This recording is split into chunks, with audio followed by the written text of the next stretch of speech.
43 unforced errors.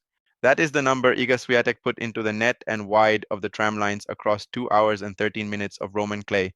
43. For a player who built an entire dynasty on ball striking precision, that is not a bad day at the office. That is a structural collapse, and the woman who engineered it, Elina Svitolina. World number 10. A player half the tennis world had written off 3 years ago.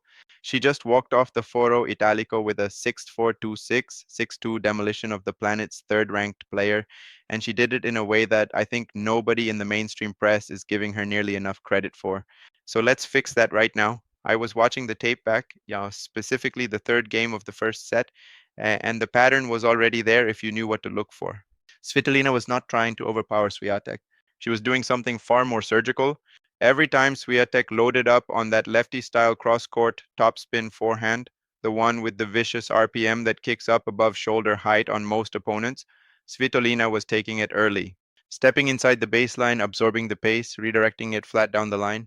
She was essentially diffusing the weapon before it could fire at full power. That is a game plan. That is a coach and a player who have done serious homework. Now, before you call this a fluke, I know some of you are already typing that in the comments. Let me shut that down with one stat. This is the second time in 2026 alone that Svitolina has beaten Swiatek. The first was a hard court quarterfinal in March.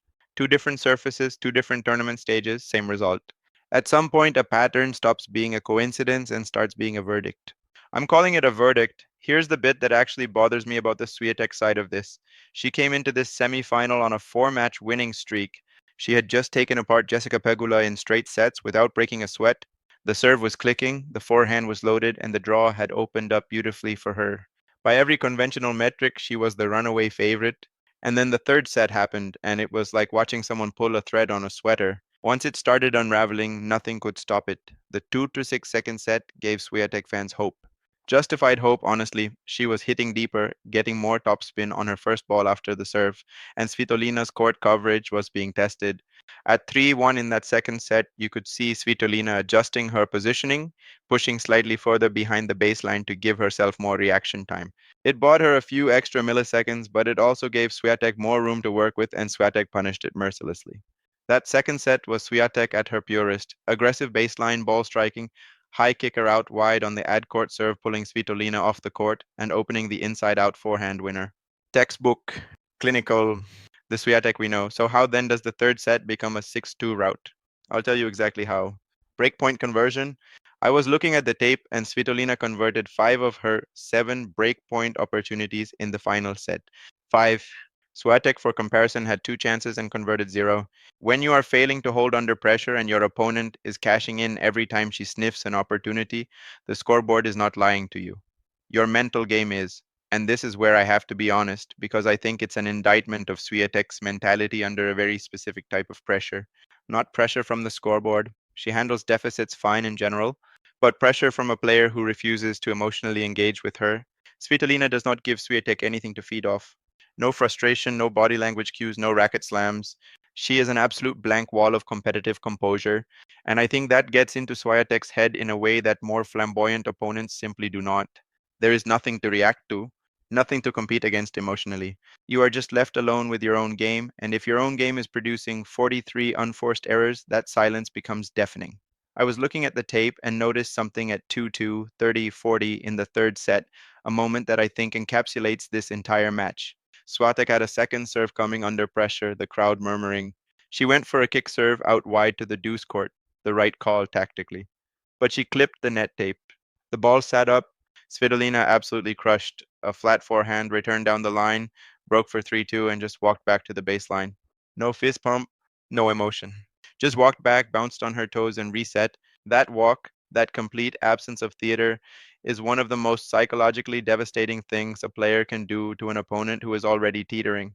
Now, here's the bit that actually bothers me about the broader context. Swiatek also lost to Mira Andreeva in early April, an early clay exit that everyone quietly filed away as an anomaly. Combined with this Rome semifinal defeat, we now have a genuine narrative forming on clay and not a flattering one. The surface that was supposed to be her sanctuary, her fortress, the place where she won 4 Roland Garros titles, it is no longer a guaranteed safe harbor. She is losing to players who play with tactical intelligence and emotional discipline, and she's losing to them in decisive sets.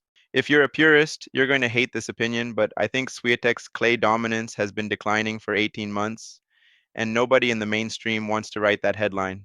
The coaching situation around Swiatek is something I keep coming back to. There are whispers in the tour environment, and I'm not going to attribute these to specific sources, but people who attend these events professionally are talking that her between point routine has become slightly more rigid, slightly less adaptive than it was at her peak.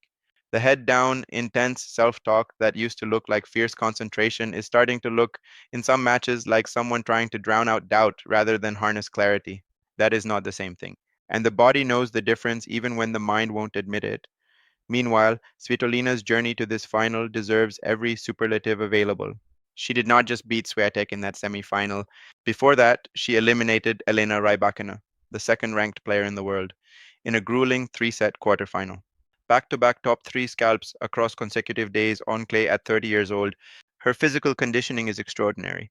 The court coverage she displayed against Rybakina, particularly in the third set when Rybakina started going big on her serve and her flat forehand, was the coverage of a player who has done meticulous physical preparation. She was retrieving balls from the tram lines and redirecting them with controlled depth.